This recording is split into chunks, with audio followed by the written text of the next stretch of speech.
अमेरिकेचे राष्ट्राध्यक्ष ट्रम्प यांनी भारतावर अधिक कर लादण्याची धमकी दिलेली आहे। भारत रशियाकडून स्वस्त तेल खरेदी करता आणि ते खुल्या बाजारामध्ये फायदेशीरपणे विकतय असा दावा ट्रम्प यांनी केलाय। रशियाच्या या हल्ल्यामुळे युक्रेनमध्ये किती लोक मारले जात आहेत याची भारताला पर्वा नाही आणि म्हणूनच भारतावरचा कर वाढवण्याची घोषणा ट्रम्प यांनी केलेली आहे।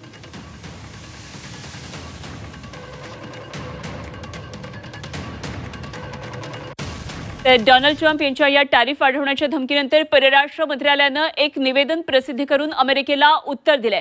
रशियाकडून तेल आयात करत असल्याबद्दल भारताला लक्ष्य करण्यात अन्याय आणि अप्रस्तुत असल्याचं परराष्ट्र मंत्रालयाने स्पष्ट केलंय। राष्ट्रहित आणि आर्थिक सुरक्षिततेसाठी आवश्यक त्या सर्व उपाययोजना केल्या जातील असं सरकारने स्पष्ट केलंय आणि या निवेदनामध्ये पुढे असंही म्हटलंय की युक्रेन युद्धाला सुरुवात झाल्यानंतर रशियाकडून तेल खरेदी करत असल्याबद्दल अमेरिका आणि युरोपीय महासंघ भारताला लक्ष्य करत आहे। मात्र युक्रेन युद्धानंतर तेल विक्रेता देशांकडून केला जाणारा पारंपरिक तेल पुरवठा हा युरोपकडे वळवण्यात आला, त्यामुळे भारताने रशियाकडून तेल आयात करायला सुरुवात केली। भारतीय ग्राहकांना निश्चित आणि परवडणाऱ्या दरामध्ये इंधन उपलब्ध करून देण्यासाठी केलेली ही आयात जागतिक बाजारपेठेच्या अपरिहार्यतेतून केली जाते।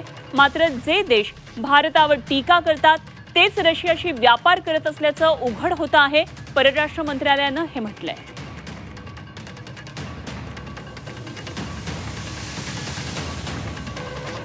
आणि या मोठ्या घडामोडीविषयी आणखी सविस्तर चर्चा करूया। आमचे प्रतिनिधी अमर काणे सध्या आपल्याबरोबर थेट जोडले गेलेत। अमर, हा डोनाल्ड ट्रम्प यांनी दिलेला इशारा टॅरिफ वाढवण्याबाबत आणि त्यानंतर भारताच्या परराष्ट्र मंत्र्यांनी दिलेलं हे सडेतोड उत्तर कशा पद्धतीने नेमकं आपल्याला या घडामोडीकडे पाहता येईल?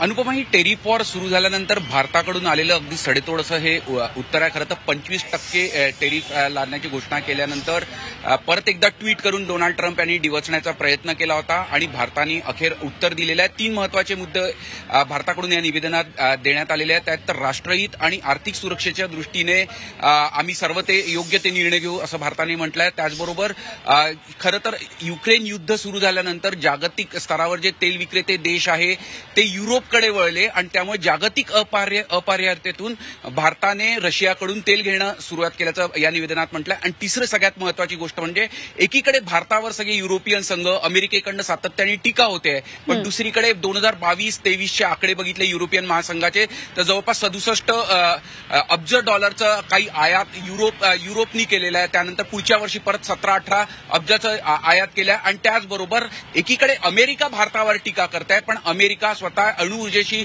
निगडीत आणि विजेच्या वाहन विक्रीशी संबंधित जे काही आयात करायचं असतं रशियाकडून त्याचा आयात सुरूच आहे।